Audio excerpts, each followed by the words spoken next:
अस्सलाम वालेकुम, मैं गुलजार मैं गुलजार है। आप देख रहे हैं जी ऑथेंटिक रिएक्शन यूट्यूब चैनल। आपका हमारे इस चैनल पर दिल के ताक़ करने से वेलकम। अगर आप देखना चाहते हैं इस तरह की रिएक्शन वीडियोस तो हमारा चैनल ज़रूर सब्सक्राइब करें और साथ साथ माजरत भी करना चाहेंगे। कुछ दिन हम नहीं आ सके, कुछ पर्सनल अपना देख लें कि मसरूफियात की वजह से, कुछ हमारे फैमिली की एक दो डेथ होगी उसकी वजह से। तो उसके साथ अब चलते हैं वीडियो। यहाँ पर वीडियो का आलोक सर की वीडियो है। वीडियो का टाइटल है नफरत फोबिया सिगरेट पाकिस्तानी। देखते हैं भी क्या वीडियो, फिर देते हैं अपना रिएक्शन। नमस्कार दोस्तों, डीडी रेड के एक और रिएक्शन वीडियो में आप सभी का स्वागत है। मैं हूं आलोक। तो आज जिस वीडियो पर मैं रिएक्शन देने जा रहा हूं और जो वीडियो मैं आप लोगों के लिए लेकर आया हूं, जो साथ में मिलकर देखने वाले हैं, वो वीडियो है सना अमजद का और इसका टाइटल है India starts building next aircraft carrier, fight during interview. अच्छा जी, तो जैसा कि आप सबको पता है कि अभी अभी डिफेंस मिनिस्टर राजनाथ सिंह ने बयान उनका आया है कि भाई इंडिया ने काम शुरू कर दिया है और इसके बारे में सोचा जा रहा है सेकंड एयरक्राफ्ट कैरियर पर। हमारा पहला एयरक्राफ्ट कैरियर INS विक्रांत समंदर में उतर चुका है और बहुत जल्द वो जो है वो एक्शन में आ जाएगा। एक्शन इन द सेंस कि मतलब पूरे लोड हो जाएगा हथियारों से, जहाज़ों से। उस पर कौन से जहाज आएंगे, फाइटर जेट, उसके लिए भी बहुत तेजी से काम चालू हो रहा है और काम चल रहा है। और इनफैक्ट हो सकता है कि राफेल M कहीं बाजी मार ले जाए F-18 से। तो चलिए देखते हैं कि इस वीडियो में जो है वो पाकिस्तान के लोग क्या कह रहे हैं और किस तरह की लड़ाई हुई। इंडिया ने इसी साल INS विक्रांत के नाम से एक एयरक्राफ्ट कैरियर लॉन्च किया था। अब इसी साल के मतलब ये साल खत्म नहीं हुआ और इंडिया ने जो है दूसरा एयरक्राफ्ट कैरियर जो है वो बिल्ड करना स्टार्ट कर दिया। क्या कहेंगे, इंडिया की कितनी बड़ी अचीवमेंट है कि वो एक के बाद एक चीज बनाने पर फोकस कर रहे हैं। जी, मैं आपको थोड़ा बहुत अपने नॉलेज शेयर करूंगा कि मुझे याद है कि इंडिया ने, हमारे इधर माइक्रोसॉफ्ट ने जो है ना वो प्रोग्राम किया था कि हमने इधर यहाँ पे ना माइक्रोसॉफ्ट करना है, बनाना है। तो हमारे इधर तो वहाँ पे तब जो था वो बिजली का बड़े इशू थे, टेक्नोलॉजी के बड़े इशू थे। तो उन्होंने समझ लें कि हाफ बिल्ड जो है ना बिल्डिंग छोड़ दी। वो इंडिया मूव कर गए। वो वहाँ पे ये हुआ कि इंडिया ने उनको 3 साल का कॉन्ट्रैक्ट दिया। शॉर्टली आपको बता रहा हूँ, उन्होंने उन 3 सालों में क्या किया, अपने जो नौजवान है, अपनी जो यूथ है, अपने जो लोग हैं, उनको इतना तैयार कर लिया कि 3 साल बाद उनका जो है ना प्रोग्राम एक्सटेंड नहीं किया। उनको कहा आप अपना सामान उठाएं और वापस चले जाएं। ब्लैकमेल किया ना कि आप अपना सामान उठाएं वापस चले जाएं। अगर आप इधर प्रोग्राम करना है तो हमारी ये डिमांड्स हैं जो वो पूरी नहीं कर सकते थे। लिहाजा उन्होंने क्या किया, वही माइक्रोसॉफ्ट अपने मुल्क में अपने लोगों के हैंड ओवर करके अपने लोगों को वो लेके चल रहे हैं। यानी कि हमारे इधर तो ये होता है कि 100 साल की लीज है।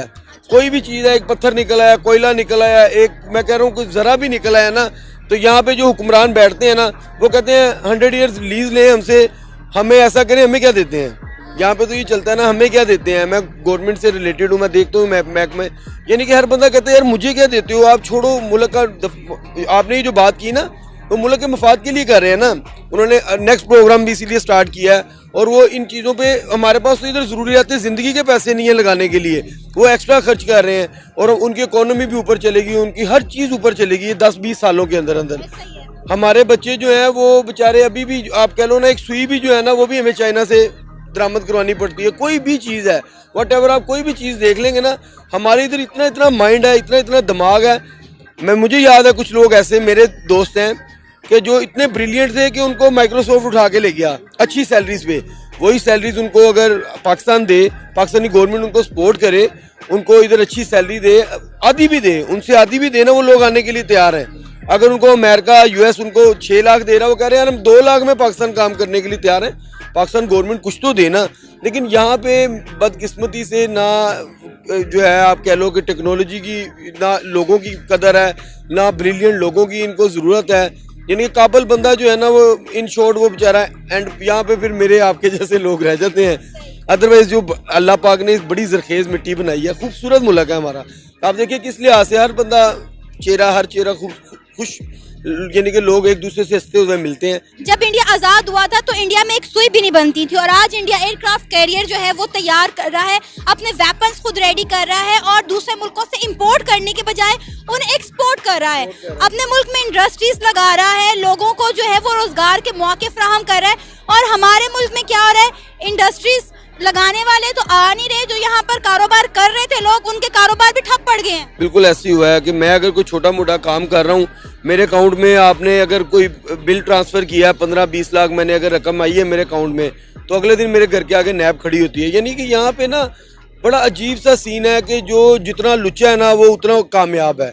यानी कि बड़े को कोई हाथ डालता नहीं, तो अगर नीचे से कोई बंदा मेहनत करके ऊपर आता है ना तो उसको दबाने वाले बड़े हैं। यानी कि 2 नंबर है यहाँ पे। हर चीज़ बिकती है हमारे मुल्क में, हर चीज़ का सौदा होता है। किसी जगह पे किसी महकमे में हमारे मुल्क में आप चले जाएं, आप यकीन करेंगे आपकी जेब में पैसे हैं ना, आप इंसाफ कानून हर चीज़ यहाँ पे बिकती है। आज के दौर में भी हम आप देखें कि ये पाकिस्तान मेरे ख्याल में बने को भी 75 साल से ऊपर हो गया, लेकिन यहाँ पे अभी तक वही सिस्टम है, वही निज़ाम है, रिड़ के चल रहा है। वो कहना घुटनों के बल चल रहा है। यहाँ पे कोई स्पीड नहीं है कि हम अपने बच्चों को कहें बड़ा मुस्तकबिल इनका सिक्योर है। मैं अब इसलिए आपको ये कहना चाहूँगा कि इंडिया की अगर आप चंद साल पीछे चले जाए ना तो करेंसी भी हमसे डाउन थी, आज उनकी करेंसी भी ऊपर है, क्योंकि उन्होंने अपने मुल्क को बनाया, अपने मुल्क को मजबूत किया है। सब ने मिल के, हुक्मरानों ने भी और आवाम ने भी। आज आप देखें कि हर चीज़ उनकी ऊपर जा रही है। आप इंडिया की मिसाल दे रही हैं, मैं आपको बांग्लादेश की मिसाल दूंगा जो हमारा हिस्सा था।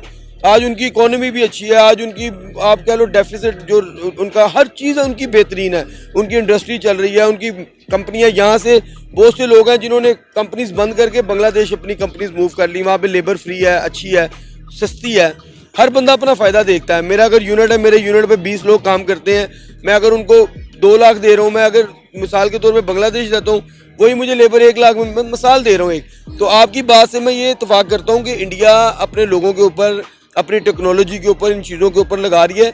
ये डेफिनेटली मैम तभी होता है कि जब आपके पास वसाइल ज़्यादा हों, जब आप अपने मुल्क के लोगों को आटा, घी, चीनी, जो ज़रूरियात ज़िंदगी वो ही नहीं दे पा रहे, तो ये तो एक्स्ट्रा चीज़ें हैं ना। ये जो आप बात कर रही हैं ना, ये तो बात है आगे की।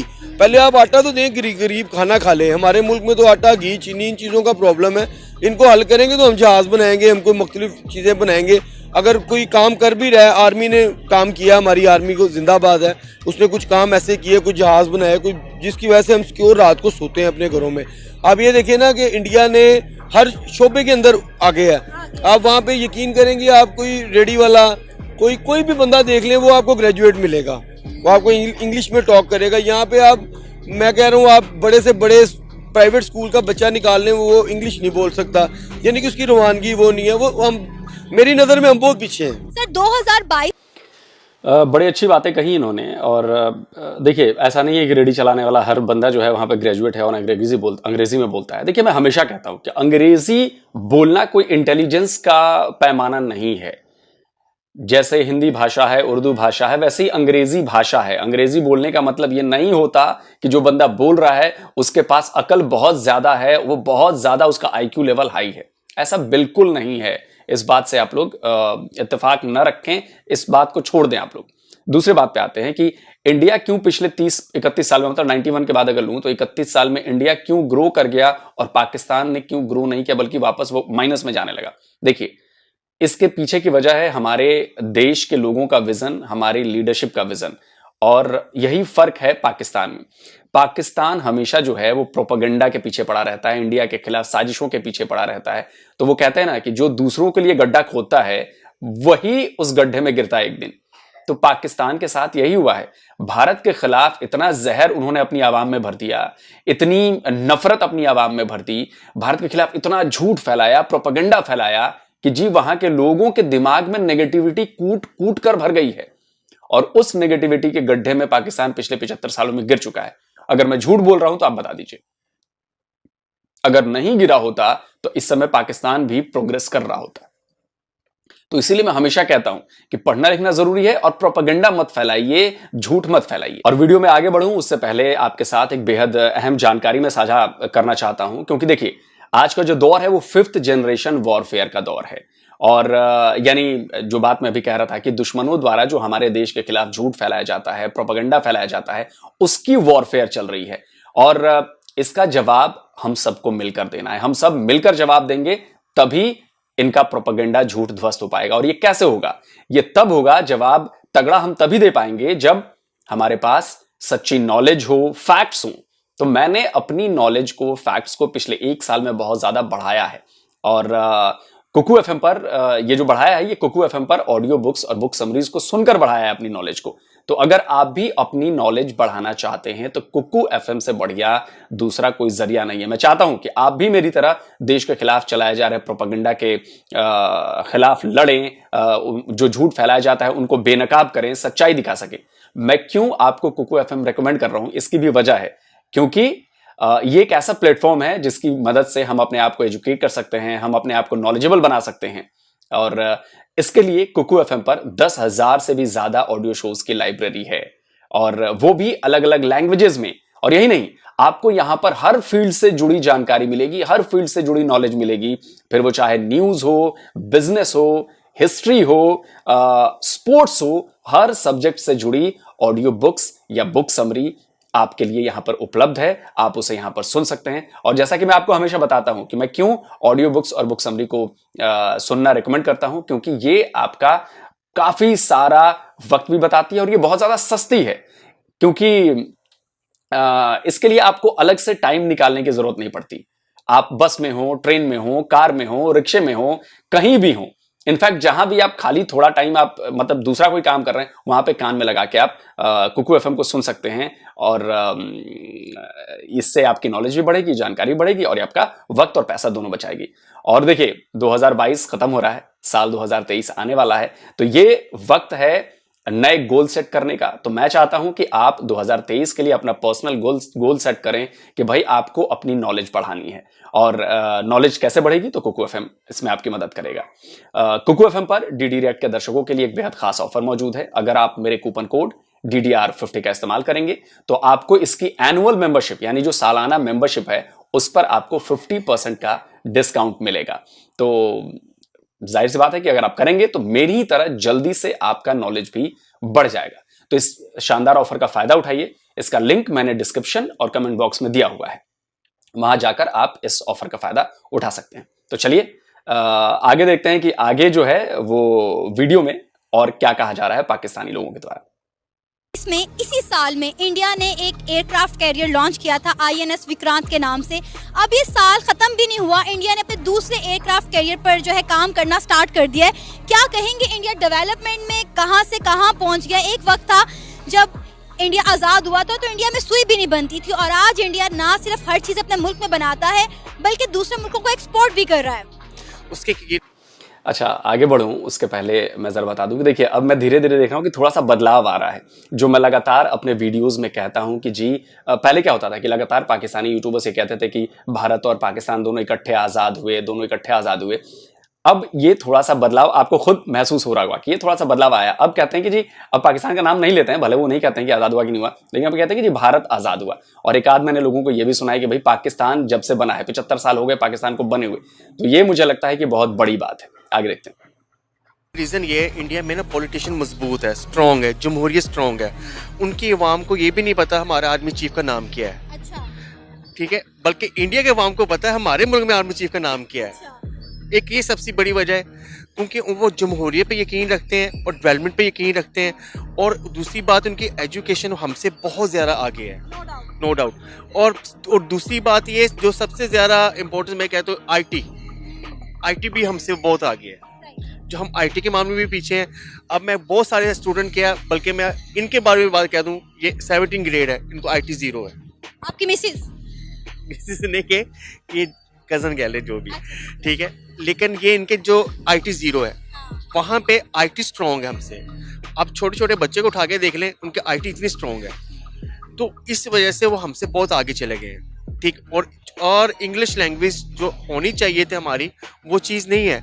अब मैं दुबई में गया इंटरव्यू देने के लिए, तो मैंने एमकॉम फाइनेंस किया, मैं लड़खड़ा गया इंग्लिश में बोलने में। फिर मैंने वहाँ से जाके अपने स्पीक को बात की, देन मैंने जाके इंटरव्यू देना कामयाब किया। यहाँ पे वो चीज़ें नहीं है जो इंडिया में ऑलरेडी मौजूद है। सर इसी साल 2022 में इंडिया ने INS Vikrant aircraft carrier launch किया था। अब इंडिया अपना दूसरा एयरक्राफ्ट कैरियर जो है बिल्ड करना उन्होंने शुरू कर दिया। क्या कहेंगे कितनी बड़ी अचीवमेंट है, एक के बाद दूसरा वो एयरक्राफ्ट कैरियर जो है वो बिल्ड करने जा रहे हैं। बिल्कुल अचीवमेंट नहीं है सना, किसको आपने कहा है इस चीज़ को आप अचीवमेंट कहती हैं। ये तो सिर्फ एक पागलपन है इंडिया का, जो जिस चीज़ को वो आगे लेकर चल रहा है, बिल्कुल ऐसी कोई बात नहीं है। इसको अचीवमेंट तो हम नहीं कहेंगे। अगर उन्होंने कोई तरक्की करनी है तो दूसरे शोबों में करें, संत में शोबे करें। जो उनके पास वहाँ पे गुर्बत इतनी ज़्यादा है, हद लकीर से गुर्बत इतनी ज़्यादा है, वहाँ पे इतने ज़्यादा मसाइल है, पानी का इशू है, इलेक्ट्रिसिटी का इशू है। उनके सिर्फ एक सूबे में अगर उन्होंने कहा हमने बिजली फ्री कर दी है, तो बाकी सूबों में जो इशूज़ हैं, जो मतलब कि वहाँ पे मुख्तलिफ मामलात, मुख्तलिफ चीज़ें चल रही हैं, आज़ादी की तहरीकें चल रही हैं, उन चीज़ों को ख़त्म करें। ये तो पागलपन है ना कि जब उनका यहाँ पे पायलट यहाँ पर आया तो यहाँ पे क्रैश हो गया उसका जहाज़, हमने उसको पकड़ लिया, वहाँ पे जाके उसने उसको हीरो बना दिया। सर आपने बात की कि मुख्तलिफ इश्यूज पर काम करना चाहिए, तो वो तो डेवलपमेंट में हमसे बहुत आगे पहुंच चुके हैं। दुनिया की 5वीं बड़ी इकॉनमी बन चुकी है। उनका मेडिकल सेक्टर देख लें, उनका एजुकेशन सेक्टर देख लें, उनका कोई भी सेक्टर उठा के देख लें, उनका आईटी सेक्टर उठा के देख लें, वो हर चीज़ में हमसे तो बेहतर ही हैं। नहीं, आप हर चीज़ में उनको बेहतर नहीं कह सकते। मैं आपको बताता हूँ, किसी चीज़ में वो बेहतर है, किस चीज़ में हम बेहतर हैं। वहाँ पे अगर आप एजुकेशन की बात कर रही हैं, अगर वहाँ पे एजुकेशन ज़्यादा है तो वहाँ पे जो लोग पढ़े लिखे नहीं हैं उनकी तादाद भी बहुत ज़्यादा है, लेकिन वो चीज़ मीडिया उतनी ज़्यादा रिपोर्ट नहीं करती। पाकिस्तान जो है वो अपनी तमाम चीज़ें, पाकिस्तान का आज़ाद मीडिया है और पाकिस्तान उस चीज़ को और करता भी है, इश्यूज़ पे बात भी करता है और उसको रिजोल्व करने की कोशिश करता है। आपने कहा कि पाकिस्तान में बहुत सारी चीज़ें ऐसी हैं जिनमें वो आगे, बहुत सारी इंडिया में चीज़ें वो आगे है, तो पाकिस्तान में मुझे कोई ऐसे पॉइंट्स बता दें, कोई ऐसे सेक्टर बता दें जिनमें आपको लगता है कि हम इंडिया से आगे हैं। हम बहुत ज़्यादा चीज़ों में पाकिस्तान इंडिया से आगे हैं। सबसे पहले जो है हम हिलाकी तौर पे इंडिया से आगे हैं। हम लोगों का जो मीडिया है वो इतना ज़्यादा मतलब कि वर्सटाइल नहीं है। सर मीडिया वॉर तो आप छोड़ देना, मीडिया तो मतलब उधर का मीडिया हो, यहाँ का मीडिया हो, नफरत अंगेजी के अलावा कुछ नहीं करता। मुझे आप कोई ऐसे सेक्टर बता दें, कोई आईटी सेक्टर, कोई एजुकेशन सेक्टर, कोई हेल्थ सेक्टर, कोई एक सेक्टर जिसमें आपको लगता है कि पाकिस्तान इंडिया से आगे है। मैडम पाकिस्तान एजुकेशन में इंडिया से आगे, कैसे? पाकिस्तान हेल्थ में उनसे आगे। अगर आप मानेंगी नहीं, ये जो मुख्तलिफ मतलब के आप मुझे फैक्ट एंड फिगर्स पर आप मुझे बता दें कि किस तरह हम एजुकेशन में इंडिया से आगे हैं। जो फैक्ट्स एंड फिगर की बात है ना, वो तो कोई इकोनॉमिस्ट है, वो पाकिस्तान के हवाले से बताएगा ना कि पाकिस्तान में। आप अभी मोबाइल निकालें, गूगल करें, आपको सब पता चल जाएगा। आप मुझे ये बताएं, आप पाकिस्तान की सरजमीन पे खड़े होकर आप ये बताना चाहते हैं कि इंडिया हमसे बहुत आगे है? सर मैं रियलिटी बेस्ड बात कर रही हूँ। रियलिटी बेस्ड बात तो नहीं होती ये सना। आप मेरी बात सुने, मैं एक जर्नलिस्ट हूँ, मेरा काम है रिपोर्ट करना और मेरा काम है सच की रिपोर्ट। आपने कहा एजुकेशन में, मेरी बात सुने, आपने कहा एजुकेशन में हम इंडिया से आगे हैं। इंडिया का बच्चा इंग्लिश मीडियम स्कूल में पढ़ता है और इंग्लिश बोलता है। इंडिया में मुझे ये बताएं कितने मतलब के लोग ऐसे हैं जिनको स्कूल का क्या ये भी नहीं पता कि 2 वक्त की रोटी है। मुंबई की हालत आप देखें, जो उनका मेन, ऐसे हालात तो पाकिस्तान में भी हैं। पाकिस्तान में कौन से ऐसे हालात हैं कि वहाँ पे पाकिस्तान की गुर्बत इंडिया से ज़्यादा नहीं है? मैडम अगर आप रिपोर्ट उठा के देखें, पाकिस्तान इस चीज़ पे काम करता है। अगर हमारा सैलाब आया है तो हमने पाकिस्तान में इस इशू पे काम किया। इसलिए मैं कहता हूं कि पाकिस्तान के लोग हवाई बातों में बड़ा विश्वास रखते हैं यार, फैक्ट से उनका मतलब ही नहीं है। अभी कमेंट में मेरे साथ कुछ दिनों पहले एक भाई साहब थे, वो मुझसे लड़ पड़े, आपको ये नहीं। मैंने बोला कि भाई आप जो ये बात कह रहे हो, आप फैक्ट्स दो ना, आप रेफरेंस दो, फैक्ट्स दो, डेटा दो। वो नहीं दे रहे हैं, बस बड़ी बड़ी बातें। नहीं आप तो हेट फैलाते हो, आप तो ये करते हो, आप ये गलत बता रहे हो। अरे भैया मैंने कहा कि गलत बता रहा हूं तो बता तो दो कि सही क्या है, आप उसके लिए फैक्ट्स लेकर आओ। भाई साहब ने कोई फैक्ट्स नहीं दिया, अपना पोस्ट डिलीट किया, चले गए। अब इसी तरह के, मुझे लगता है कि इसी तरह के वो भाई होंगे। अब ये भाई भी लगातार उसी जिद पर अड़े हैं कि आप भारत को बेहतर क्यों बता रहे हैं। अरे भारत बेहतर है तभी वो बता रही हैं। अगर वो फैक्ट्स नहीं बताएंगी, अगर वो रियल चीजें नहीं दिखाएंगी तो आप सुधरोगे कैसे? आप अपने आप को नापोगे कैसे कि हम कहां पर हैं इस फील्ड में? और आपने कहा जी पागलपन है। पागलपन आप कर रहे हो, जो ये यकीन नहीं कर रहे हो, जो आप स्वीकार नहीं कर रहे हो, एक्सेप्ट नहीं कर रहे हो कि जी इंडिया ऐसा कर चुका है। और हमने बहुत ज्यादा टाइम नहीं लगा इसमें। 91 में हमारी हालत बहुत खराब थी और उसके बाद से देख लीजिए 30-31 साल में हमने क्या कर दिया है। तो बेसिकली आपको शर्म आ रही है कि हम तो कुछ ना कर पाए, लेकिन सामने वाले पड़ोसी ने तो बहुत बढ़िया कर लिया, तो मैं उसकी तारीफ करूंगा नहीं और मानूंगा भी नहीं। आप करो गुर्बत, अरे जाकर गूगल है, सही कहा सना ने, गूगल है, कर लो गूगल ना। 32-33% आपके यहां गरीबी है। आप 22-25 करोड़ की आबादी वाले देश हो और आप में उसमें से 32-33% लोग गरीब हैं। हम यहां 130 करोड़ आबादी वाले देश हैं और हमारे पास 7 से 8% की गरीबी है। और आईएमएफ की रिपोर्ट अभी अभी आई है कि एक्सट्रीम पॉवर्टी हमने 1% से नीचे कर दी है। अभी आईएमएफ की एक और रिपोर्ट आई है जिसमें हमने पिछले 15 साल में 415 मिलियन लोगों को गरीबी रेखा से ऊपर उठा दिया है। हमने उनकी लाइफस्टाइल बेहतर कर दी है। और आप बात करते हो कि जी इंडिया में गरीबी है और ये है और वो है, वो हमसे बेहतर नहीं है। एक नाम तो आप बता नहीं पाए कि आप किस सेक्टर में इंडिया से बेहतर हो। ये जो झूठी शान है ना, झूठी शान, आप लोगों के पतन का, आप लोगों की तबाही का सबसे बड़ा कारण है। यह सबसे बड़ी वजह है आपकी, कि झूठी शान में कि नहीं जी जान भले चली जाएगी लेकिन मैं सच बात मानूंगा नहीं, जो मैंने सोच लिया है मैं तो वही करूंगा। यही दिक्कत है आप लोगों को। फैक्ट्स पे बात करो, वो तो कह रही है फैक्ट्स पे बात करो। नहीं, फैक्ट्स पे क्यों बात करूंगा, पोल खुल जाएगी, फिर शर्मिंदा होना पड़ेगा। इसलिए सच्ची बात मत दिखाओ, पाकिस्तान की जमीन पर भी खड़े होकर सच्ची बात मत बताओ जी। क्यों भाई, झूठी बात बताओ। उन लोगों को हमने सहूलियात दी हैं, हमने इंडिया की तरह हरकतें नहीं की। हमने ये नहीं किया कि अगर कोई उनका बंदा अगर पाकिस्तान में आया है तो वो यहाँ पे जलील हुआ है, हमने उसको कैच कर लिया, पकड़ लिया, उसको हमने सुपर हीरो नहीं बनाया। उसके दूसरे नंबर पे अगर बात की जाए, इंडिया में आपने बात की, आपने अपने former air force chief Parvez Mehdi Qureshi की बात क्यों नहीं करते आप? उस समय सोशल मीडिया का जमाना उतना नहीं था, वो भी तो पकड़े गए थे। 1.5 साल रहते, हमने शॉट डाउन किया था ना, हमने उनको, आए थे अटैक करने हमारे ऊपर। अपने 93,000 सैनिकों को भूल गए आप, इस पाकिस्तान वाले 93,000 ने तो हम पकड़ा क्या, सरेंडर कर दिया, घुटनों के बल लेट गए इंडियन आर्मी के सामने कि हमारी जान बख्श दो। सारा जज्बा सारा ईमान घुस गया पता नहीं कहां। कैसी बात करते हो यार आप लोग। और अभिनंदन जी तो आपके प्लेन को खदेड़ रहे थे, ठोक भी दिया। भले आप लोग छुपा गए वो अलग बात है गिनती में बता देना F-16 कम हुआ है कि नहीं, और ये भी बता देना कि जी किस अमेरिकी संस्था ने या किस अमेरिकी ऑफिशियल ने कहा है कि जी F-16 की गिनती हमने की है, वो भी बता देना मुझे वही मैं कहता हूं कि भाई आप लोगों को देखिए, आपने एक अभिनंदन वो पकड़ा नहीं आपने, वो तो आपके प्लेन को खदेड़ते खदेड़ते वहां पे चले गए, पाकिस्तानी ऑक्युपाइड कश्मीर में घुस गए, तब शॉट डाउन हुए। तो लड़ाई लड़ रहे थे ना बॉस, डर के 93,000 की तरह भीख तो नहीं मांग रहे थे कि जी जान बख्श दो। सरेंडर तो नहीं किया ना उन्होंने लड़ते हुए गए, विमान शॉट डाउन हुआ, उससे क्या होता है, लड़ाई में होता है यही होता है। पीछे तो नहीं हटे, वो चाहते तो अपना प्लेन नहीं जा छोड़ देते कि चलो भाग गया जी छोड़ दो जाने दो, लेकिन उन्होंने पीछा किया, और वो भी 40-42 साल पुराने जहाज से। वो जानते थे कि मेरा जहाज पुराना है, उसके बाद भी ये होती है करेज, ये होती है हिम्मत, तब जाकर ऐसा होता है। टेररिस्ट बहुत ज्यादा है, कहते तो वो हमें है ना, हर वक्त तो पाकिस्तान के खिलाफ बातें करते रहते हैं, प्लान करते रहते हैं, और उनका मेन इशू ही पाकिस्तान होता है। पाकिस्तानी मेन इशू होता है ना उनका, इलेक्शन हो या कोई भी चीज़ हो। उनका नरेंद्र मोदी जो है उसने कितने जुल्म किया पाकिस्तानियों के ऊपर, मुसलमानों के ऊपर। क्या मुसलमानों के लिए वो जगह ठीक है? मुसलमान वहाँ पे हैं। सर पाकिस्तान से ज्यादा मुस्लिम हिंदुस्तान में रहते हैं और वो बहुत अच्छे सेक्टर्स पर जॉब भी कर रहे हैं। मैडम बहुत ज्यादा जॉब कर रहे होंगे, लेकिन वहाँ पे हालात तो आप देखें, बाबरी मस्जिद है, जो दूसरे इश्यूज हैं, उस पे वो लोग क्या करते हैं। सर यहाँ पे भी मंदिर जो है तोड़े जाते हैं। आप इस्लामाबाद में देख लें, एक मंदिर बनने जा रहा था, उसे तोड़ दिया गया। मंदिर तोड़ना और बनाना सारा बड़ा सेपरेट इशू है।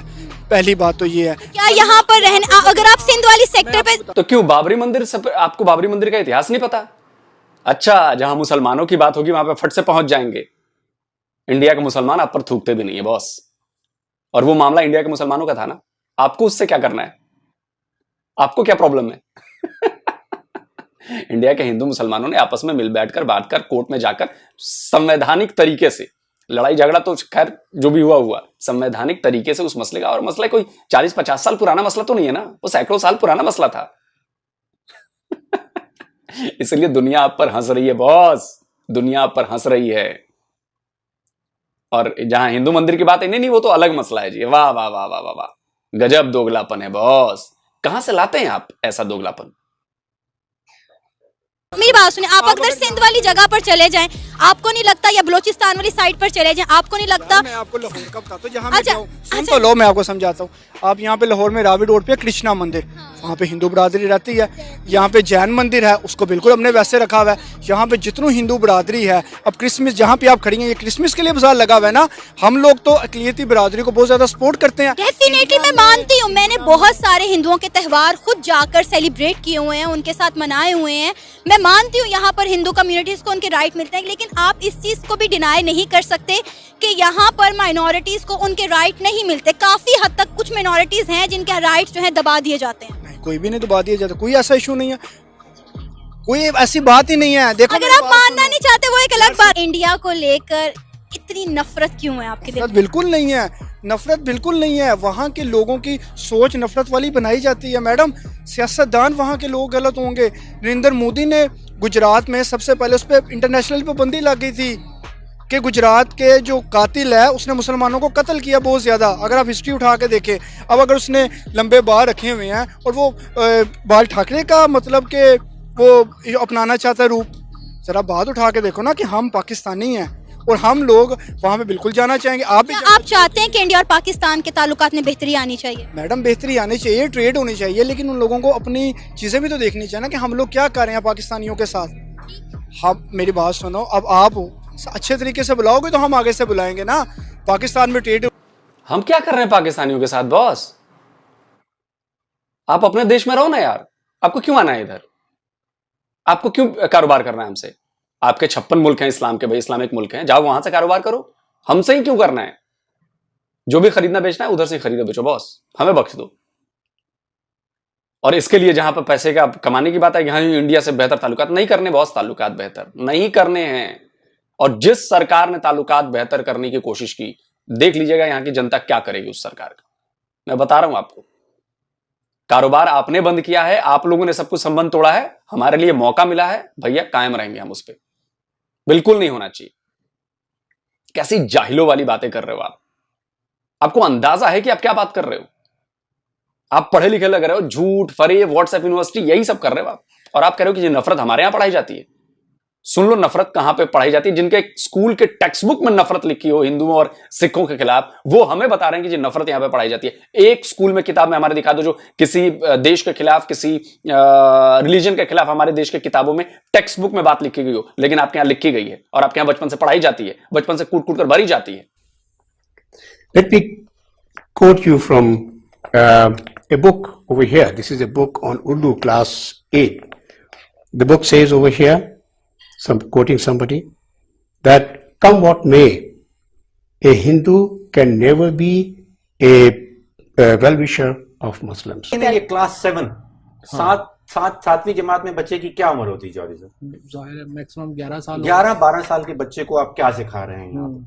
आप उनको यहूदियों के खिलाफ पैगामात दे रहे हैं। 7 साल के बच्चों को बता रहे हैं कि यहूद जो हैं वो किस कदर बुरे उनका बस लोग यही हैं। काम है। उनका यही काम है। हालांकि टोटली बिल्कुल गलत बात है। अब डॉक्टर साहब ये टेक्स्ट नंबर 25 क्लास 9वीं और 10वीं के पाकिस्तान स्टडीज की तरफ आ जाइए, जिसमें जहाद की अहमियत के ऊपर जो है वो जोर दिया गया और बताया नहीं जाता। जो जिंदगी कुर्बान करता है वो कभी नहीं मरता, यानी शहीद होता है। हाँ। अब आप अंदाजा लगाएं कि अगर इस कॉन्टेक्स्ट में आप 9वीं और 10वीं के बच्चों को पढ़ा रहे हैं और ये बताना कि अपना आप जो है जो जिंदगी है उसकी कोई हैसियत नहीं है और आप जो है वो मर जाएंगे तो उसके आपको शहादत का दर्जा मिलेगा और कोई मकासद नहीं बताए जा रहे। ये स्कूल में पढ़ाया जा रहा है, पब्लिक स्कूलों में। इंडियन आर्मी को हम गलियां साफ करने में लगा देंगे। कितना मजा आएगा जब हम दिल्ली गेट पर गाय के कबाब खाएंगे। फतह के बाद 2020 की छुट्टियों में मैं शिमला जाऊंगी। सुन लो आरएसएस के दहशतगर्दों, अब हर मुसलमान की शहादत का बदला लेंगे, क्योंकि अब हिंद बनेगा पाकिस्तान। सुन लिया आपने? आपकी पोल खोलने में 1 सेकंड का टाइम नहीं लगता है, 1 सेकंड का, क्योंकि आप लोग इतना सफेद झूठ बोलते हो, इतना सफेद झूठ बोलते हो जिसके लाखों सबूत मौजूद हैं, उसके बाद भी आप लोग झूठ बोलते हैं। इसको बेशर्मी कहते हैं। आप कत्ल करने के बाद भी नहीं नहीं नहीं ये खून नहीं है, ये तो जी रंग लगा हुआ है। सामने वाला बंदा करे जी वो लाश भी तो पड़ी है। नहीं नहीं नहीं नहीं वो लाश नहीं, वो बंदा सोया हुआ है। अरे भैया आपके हाथ में तो वो खंजर भी है। अरे नहीं नहीं ये तो मैं ऐसे ही रंग मिला रहा था। इसका कोई उपाय नहीं है बस, इस बेशर्मी से झूठ बोलने का। और वही बेशर्म झूठ है आप हो, और इनके जैसे लाखों करोड़ों लोग पाकिस्तान में हैं जो ऐसी ही बातें करते हैं। हम यहाँ पे ट्रेन भी चलाते थे, बसेस भी जाती थी, पता है आपको, सब चीज़ें बंद हो गई हैं। किस वजह से बंद हो गया? समझौता एक्सप्रेस हमने चलाई थी, इंडिया वालों ने चलाई थी। जितने इश्यूज हुए हैं, जितनी चीज़ें हुई हैं, किसकी तरफ से पहल हुई है? इंडिया की तरफ से हुई है। मैडम देखिए मेरी बात सुने, इंडिया बहुत बड़ा है, हमारे सिर्फ 5 सूबे हैं पाकिस्तान के। पाकिस्तान उतना बड़ा नहीं है, लेकिन फिर भी जितनी तरक्की पाकिस्तान कर रहा है उसमें पाकिस्तान को अप्रिशिएट करना चाहिए। अच्छी अच्छी चीज़ों को अगर आप प्रमोट करेंगी ना तो पाकिस्तान जरूर आगे जाएगा। हम दोनों मुल्क एक साथ आजाद हुए, इंडिया कहां से कहां पहुंच गया और पाकिस्तान कहां पे एग्जिस्ट कर। अरे यार अभी तो मैंने इस बात की तारीफ की थी सना, कहां दोनों मुल्क एक साथ आजाद हुए। सना आप बता दो ना कैसे आजाद हुए, जो मेरा लॉजिक है मेरे सवाल का जवाब दे दीजिए आप कि भाई कैसे आजाद हुए आप। 14 अगस्त 1947, वैसे तो असली 15 अगस्त है, शुरू में अपने 2-3 साल आप लोगों ने मनाया, आपके यहाँ स्टैंप डाक टिकट भी जारी हुए, स्टैंप्स जो होते हैं ना पोस्टल स्टैंप, वो भी जारी हुए कि 15 अगस्त को, और उसके बाद आपने चेंज कर दिया बाद में, वो पता नहीं क्या हुआ, खुद को सुपीरियर बताना था। आप मुझे बता दो कि किसके गुलाम थे आप? पाकिस्तान नाम का मुल्क कहां था? क्या नक्शे पर पाकिस्तान नाम का मुल्क, किसी कागज में पाकिस्तान नाम का मुल्क था? और फिर भी आप लोग ऐसी बातें करते हो कि जी हम दोनों इकट्ठे आजाद हुए। कैसे आजाद हुए बॉस? जब पाकिस्तान नाम का देश ही नहीं था तो आजाद कैसे हुए? जब देश की नींव ही पड़ी उसी दिन पाकिस्तान बना, ये कहिए कि बना, पैदा हुआ, नया मुल्क आया इस दुनिया में, आया इस दुनिया में, और आप लोग कहते हो कि जी आजाद हुआ, आजाद हुआ। कहते रहिए। खैर, हम अपने मुल्क में कुछ भी नहीं बनाते, इसलिए हमारी मौशियत जो है कहां पर आकर खड़ी होगी आपके सामने। मैं वही बात करूंगा, यहाँ पर ना हमारे जो पॉलिटिशियन जो है ना, असल में अब खुल के बात करूँ, यहाँ पर क्वेश्चन खुल के बात करें आप। असल में हमारी जो जमहूरियत वो स्ट्रांग नहीं है। हमारे हर फैसले इस्टेब्लिशमेंट के जरिए हो रहे हैं, जिसमें हम स्ट्रांग नहीं हो रहे। अब ये नहीं पता चल रहा हमने आने वाला वक्त क्या करना है। जो भी पॉलिटिशियन आती है, बेशक नून लीग आए, PTI, कोई भी आए, एवरीथिंग आए, वो अपना मुफाद देखती है। अब कहते हैं हम आज वज़ीर आज़म बन जाएं, बाकी जाए बाढ़ पे। अवाम की ना महंगाई का, ना चीज़ का पता, किसी कंसर्न का नहीं पता। ना ये मुल्क के लिए सोच रहे हैं, सिर्फ अपनी सीट के लिए सोच रहे हैं। अगर यही हुक्मरान मुल्क के लिए सोचना शुरू कर देना, हम कहाँ से कहाँ तक चले जाएं। और दो चीजें, वो वक्त कब आएगा? वो मुश्किल है। वो वक्त बहुत मुश्किल है। अगर ये सारे सियासतदान एक जगह पे हो जाए तो बिल्कुल ठीक हो जाएगा, अदरवाइज नो। तो इससे बेहतर नहीं था कि हम इंडिया के साथ ही रहते? अगर ये हम पाकिस्तान हमने अलग लेकर उसका ये हाल करना था, तो इससे बेहतर नहीं था कि हम इंडिया के साथ इल्हाक में रहते, एक साथ इकट्ठे इंडिया के साथ रहते, ताकि हम भी ग्रो करते? नहीं, पाकिस्तान इसलिए नहीं बनाया गया था। अगर इकट्ठे रहना तो पहले शायद, अब वहाँ के जो मुस्लिम है, इंडियन मुस्लिम है, मेरे दोस्त भी हैं, दुबई में जॉब करता रहा हूँ, मेरे वो खुद बड़े तंग है अपने उस मुल्क में। वहाँ पे फैसिलिटी नहीं मुसलमान के लिए, वो खुद जॉब के लिए अदर कंट्री जा रहे हैं। ठीक है, अगर वो ये मुल्क इसलिए नहीं बनाया गया था, मुल्क मुसलमान की पहचान के लिए बनाया गया था, एक अलग से मुल्क डेवलपमेंट, अपने आज़ादी राय जो मर्जी करें। ठीक है, ये चीज़ नहीं थी, यानी मीन्स आप मुल्क अलग भी कर लिया है, सारा कुछ भी हो गया है, लेकिन आप अपना ही काम कर रहे हैं जो पहले जो चल रहा था, इससे बेहतर कट ही होता। लेकिन मुल्क इसलिए बनाया गया था, हम हर चीज अपने मुसलमान के लिए अलग डेवलपमेंट करनी चाहिए थी, जो सो नहीं हो सका। सर, आपने भी बात की कि वहाँ पे रहने वाले मुसलमानों को उनके राइट्स नहीं मिलते, जॉब्स नहीं मिलते। अच्छा, हर पाकिस्तान को ना, हम पाकिस्तानी को हमने ये गिला करते हुए सुना है कि वहाँ पे रहने वाले मुसलमानों के साथ जुल्म होता है, उनके राइट नहीं मिलते उनको, ये है वो है। और आपको मजे की बात बताऊं, पिछले दिनों एक वीडियो आई वहाँ के इंडियन मुस्लिम की, उन्होंने कहा भाई पाकिस्तानी कौन होते हैं हमारी फिक्र करने वाले, हम अपने मुल्क में बिल्कुल आज़ाद और एक खुशहाल जिंदगी गुजारे, हमें हर तरह की आज़ादी हासिल है। वो सिर्फ मीडिया के हद तक है। वो आप मीडिया के हद तक। मेरा एक दोस्त है, उसका नाम अब नाम ज़हन में नहीं आ रहा, वो दिल्ली में रहता था, वो मेरे साथ जॉब करता रहा दुबई में। तो हम पूछते रहे यार क्या हालात, कहते हैं आपको सही बताऊं, हमारा कोटा रखा गया है, यानी अगर 100 सीटें हैं ना तो 10 सीटें मुस्लिम की हैं। तो सर, यहाँ पे क्या हम माइनॉरिटीज को कोटा देते हैं? बिल्कुल देते हैं। बिल्कुल देते हैं। हम तो ये भी नहीं देते वो गैर मुस्लिम है, क्रिश्चियन है, कि जो भी, हम सबको दे रहे हैं। माइनॉरिटीज की बातें तो एक तरफ हैं, ये बताएं कि इंडिया की तरक्की पर क्या कहेंगे, इंडिया की कामयाबी का राज क्या है? उनकी जमहूरियत स्ट्रॉन्ग है, बहुत स्ट्रॉन्ग है। जमहूरियत स्ट्रॉन्ग की वजह से उनकी IT बहुत स्ट्रॉन्ग है, एजुकेशन बहुत स्ट्रॉन्ग है, ठीक है, और हेल्थ के मामले में भी बहुत ज्यादा स्ट्रॉन्ग है हमसे। क्या कभी हम इंडिया को कम्पीट कर सके अगर हमारे हुक्मरान सही हो जाए? अच्छा, बिल्कुल सही हो जाए, सब कुछ हो सकता है। ये था हमारा आज का प्रोग्राम, आपने जानी पाकिस्तानी अवाम की राय। उम्मीद है आपको आज का हमारा ये प्रोग्राम पसंद आया होगा। आप भी अपनी राय का इजहार कर सकते हैं नीचे दिए गए कमेंट सेक्शन में। इसी के साथ मुझे इजाजत दें, पर जाने से पहले हमारे चैनल को सब्सक्राइब करें, वीडियो को लाइक करें और शेयर करें। अल्लाह हाफिज। तो दोस्तों, वीडियो खत्म हो गया और बड़ा अफसोस होता है यार पाकिस्तानी लोगों के इस माइंडसेट को देखने के बाद कि जी मुसलमानों को तो राइट्स ही नहीं है। हमारे यहाँ सारे राइट्स हैं जो माइनॉरिटीज हैं। सबसे बड़ा राइट तो ये बताइए कि क्या आपके यहाँ मैं अगर कहूं कि एक हिंदू एक मुसलमान दो लोग खड़े हों, क्या वो दोनों बराबर हैं? क्या आपका संविधान कहता है कि दोनों बराबर हैं? कोई साबित करके दिखा दे पाकिस्तानी, सब कुछ हार जाऊंगा, उसके नाम कर दूंगा। दोनों बराबर नहीं है। मुसलमानों को वहां पर एज हासिल है, मुसलमानों को वहां पर PM बनने का हक है, हिंदू को नहीं है। मुसलमान को वहां राष्ट्रपति बनने का हक है, प्रेसिडेंट बनने का हक है, हिंदू को नहीं है। मुसलमान को वहां पर चीफ मिनिस्टर बनने का हक है, हिंदू को नहीं है। हक मारा गया है उनका। Army chief, air force chief, navy chief, वहां पर हिंदू नहीं बन सकता या नॉन मुस्लिम नहीं बन सकता। आप राइट्स की बात करते हो, आपने दो इंसानों को आपने यहां पे राइट्स में भेदभाव कर दिया, आईन लिखकर अपने हाथ से कि जी आपको ये नहीं मिलेगा, आपको ये मिल जाएगा क्योंकि आप मुसलमान हैं, और आप करते हो। मतलब जरा भी शर्म नहीं आती आपको ऐसे बात करते हुए कि जी हमने दो इंसान हैं, आपके ही देश के लोग हैं और आपके देश के नागरिक हैं, और आपने दोनों में फर्क कर दिया, भेदभाव कर दिया कि तुम्हें ये राइट्स नहीं और इनको है।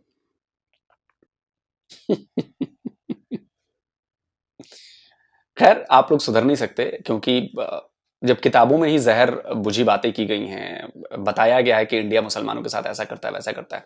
आप एक बात बताइए, 75 साल हो गए आपको पैदा हुए, और 75 साल से यहां पे जिन मुसलमानों ने फैसला किया यहां पे रहने का, अगर उनके ऊपर जुल्म होता तो ना उनकी आबादी बढ़ती, ना यहां पर मस्जिदों की संख्या लाखों की तादाद में बढ़ती, ना उनका कारोबार बढ़ता, ना उनकी नौकरियों में संख्या बढ़ती। यहां पर सबको बराबर का हक है। आप एक नॉन मुस्लिम, आप एक हिंदू बता दो कि आपके यहां का प्रेसिडेंट बना कभी, या कुछ भी बड़े पद पर गया हो कभी, एक हिंदू बता दो ना। आपने राइट्स ही नहीं दिए, आपने राइट्स ही नहीं दिए। लेकिन हमारे यहां तो प्रेसिडेंट बन चुके हैं, आर्म फोर्सेस के चीफ तक बन चुके हैं जो माइनॉरिटीज के लोग हैं, चाहे मुसलमान ही क्यों ना, और आप बात करते हो ऐसे। एक वो कबीर का दोहा है ना कि बुरा जो देखन मैं चला, बुरा न मिलया कोई, और जो अपने अंदर नहीं देखा, अपने आप को नहीं देखा मैंने, पहले अपने अंदर बुराई नहीं ढूंढी मैंने। वही आप लोगों के साथ दिक्कत है। आपके अंदर बुराई कूट कूट कर भरी हुई है, भरी गई है, और आप उसी बुराई को देखते हो, आप वो अच्छाई नहीं देखते। एक भाई ने बात कही कि जी एक मंदिर और ये और वो, 2 मंदिर से ज्यादा गिना नहीं पाए, मैं आपको यहां पे लाखों की संख्या में मस्जिद गिना दूंगा। तो मस्जिदें किस लिए बनाई गई हैं? क्या वहां पर मुसलमान नहीं जाते हैं मस्जिद पढ़ने, नमाज पढ़ने, या ऐसे ही दिखाने के लिए जी हाँ देखो देखो देखो हमने बना दिया। शर्म आनी चाहिए आप लोगों को। खैर, बाकी जो रिजल्ट है वो दिखा रहा है, हमारे यहां माइनॉरिटी मेजोरिटी सब मिलकर इस देश को आगे बढ़ा रहे हैं। आपके यहां तो 98% लोग एक ही मजहब के हैं, फिर भी आपका देश जो है वो डूब रहा है 75 साल में, जब से पैदा हुआ है डूब ही रहा है, और डूबता ही चला जा रहा है। इसके बाद भी आपको समझ में नहीं आ रही है कि आपका जो ऊपर वाला जिसको आप मानते हो वो भी बता रहा है कि देखो तुम लोगों ने जो गड्ढा दूसरों के लिए खोदा है, दूसरों के बारे में प्रोपेगेंडा करते हो, झूठ फैलाते हो, उस झूठ और प्रोपेगेंडा की वजह से तुम्हारा कितना नुकसान हो रहा हुआ है। लेकिन वो नुकसान जो है आप लोगों को नहीं दिख रहा, आप लोगों को समझ में नहीं आ रही बात। खैर, तो देखते हैं। तो दोस्तों, वीडियो खत्म करने से पहले आपको एक बार फिर से मैं याद दिला दूं कि अगर आपको भी अपनी नॉलेज मेरी तरह बढ़ानी है, अपनी जानकारी को और ज्यादा पुख्ता करना है, तो भाई कुकू एफएम पर जाइए और उसकी मेंबरशिप फौरन लीजिए। और हाँ, मेरे कोड DDR50 का इस्तेमाल करना मत भूलिएगा, क्योंकि इससे आपको मिलेगा एनुअल मेंबरशिप पर 50% का डिस्काउंट। इसका लिंक मैंने डिस्क्रिप्शन और कमेंट बॉक्स दोनों जगहों पर दिया हुआ है, वहां से जाकर आप इस ऑफर का फायदा उठा सकते हैं। तो जल्दी मिलता हूं एक और नए वीडियो के साथ। नमस्कार। बिल्कुल, जो लोग साहब बात करते हैं कि जहलियत से हम नहीं निकल रहे, तो हमारी सोच ही यही है कि पाकिस्तान सबसे बेटर है, चाहे हमारे अभी भी बेहतरीन मुल्क है कि हम डिफ़ॉल्ट के दहाने पर जा चुके हैं, हमारा मुल्क डिफ़ॉल्ट होने वाला है। तो वो बात कर रहे हैं कि हम इंडिया से आगे हैं, जो सबसे जो 5th पोजीशन पर इस वक्त है, सबसे बड़ी इकॉनमी वो इंडिया है। इंग्लैंड को उसने बीट किया है। तो हम भी जो जिद पर अड़े हुए हैं कि पाकिस्तान उससे इस जिद की वजह से तो हम आज डिफॉल्ट की तरफ जा रहे हैं।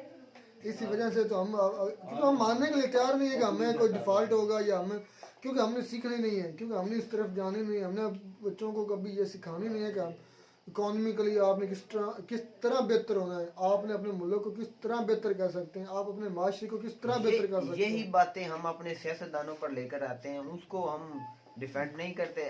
ये तो हम अपने सियासतदानों को डिफेंड करते हैं ना कि वो अच्छा काम कर रहे हैं, पाकिस्तान बेहतर मुल्क है इस वक्त। तो इंडिया का तो हम सोच नहीं सकते कि भाई उसकी आवाम जो है वो अपनी, जो मैं लोग साहब ठीक बात करता है कि हम पाकिस्तान से ट्रेड नहीं करना चाहते, उसकी बात ठीक भी है, होनी भी चाहिए भाई। देखा पहले पाकिस्तान के पीएम जो सबका पीएम थे, दवाई खाती दवाई मैं को खांदा मैनू डर आउंदी। तो जी वो लोग सर जो बात कर रहे थे ना कि भाई आप प्रोपेगेंडा करते हैं और आपका शुरू से आपको सिखाया जाता है। देखें फिर बात है, अगर आप देखें अगर आपका मुल्क तो अच्छे तरीके से चल रहा है तो इस तरह की बातें आपको जेब देती हैं। आपको पता भी है कि आपका मुल्क डिफॉल्ट होने के करीब है। आप सबसे इस वक्त चाइना कह रहा हूँ, बांग्लादेश से भी पीछे हैं, अफगानिस्तान से भी पीछे हैं, फिर आप ऐसी ढिठाई ऐसी बेशर्मी की बातें कर रहे हैं तो मुझे तो अफसोस होता है। मैं जो ये बात करते हैं ना कि हम इंडिया से ट्रेड करना चाहते हैं, इंडिया से हम बात क्यों की थी, बराबरी की सतह पर हम बात करना चाहते हैं, ये गलत बात करते हैं। क्या आप इंडिया लोग साहब ये बात ठीक करते हैं कि हम आपसे भाई ट्रेड नहीं शुरू करना चाहते?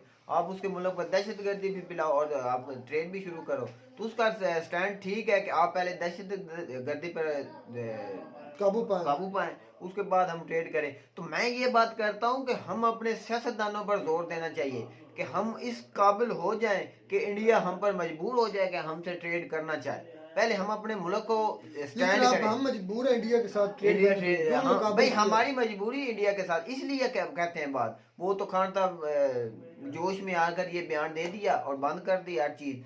तो हमका उसका जो महंगाई है ना, अभी खुद बयान फिर तो दे जो रहे हैं महंगाई है ना भाई, वो इंडिया से ट्रेड बंद करने का हमें नतीजा अभी रिसेंटली आपने खान साहब का बयान नहीं सुना इंडिया के बारे में? उन्होंने कहा कि हम इंडिया के साथ ट्रेड करना चाहते हैं।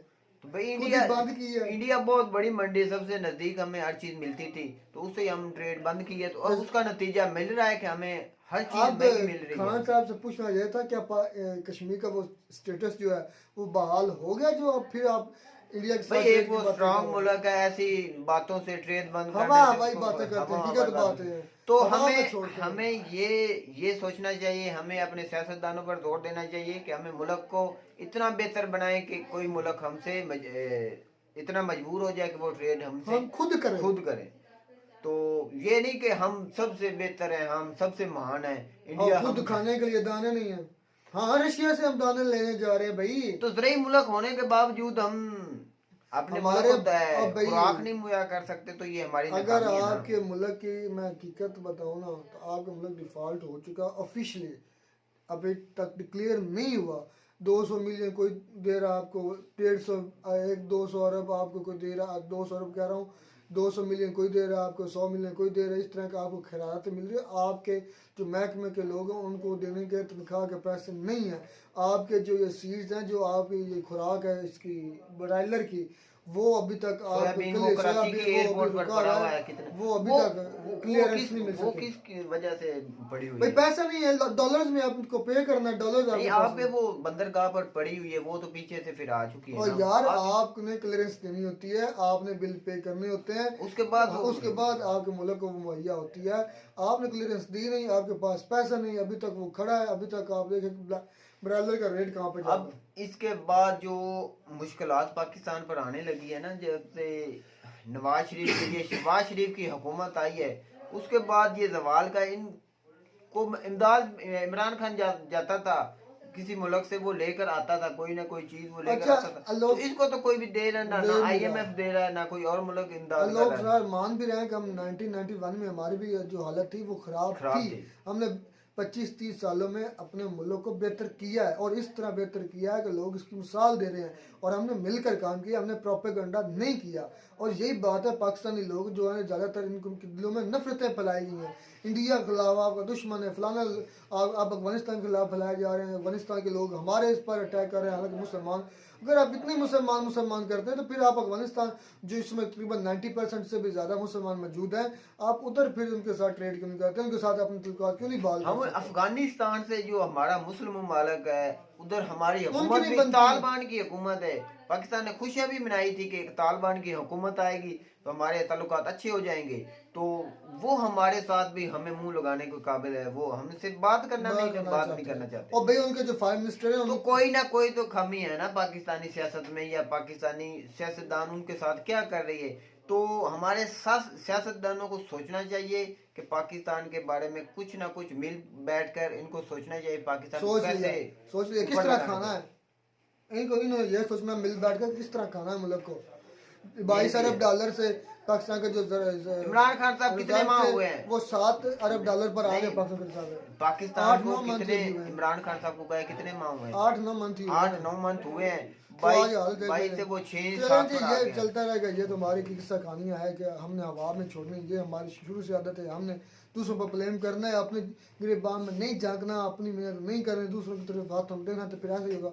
इंडिया ने खुद करके दिखाया है और इसमें वो आज महान है और इसको एक्सेप्ट करें, बड़े दिल से एक्सेप्ट करें। अगर आप गद्दों ने अच्छे होना है तो उम्मीद करते हैं आपको हमारी वीडियो अच्छी लगी होगी। अगर वीडियो अच्छी लगी हो तो हमारा चैनल जरूर सब्सक्राइब करें। मिलता है वीडियो में सुना टॉपिक के साथ, तब तक दीजिए इजाज़त। अल्लाह हाफ़िज़।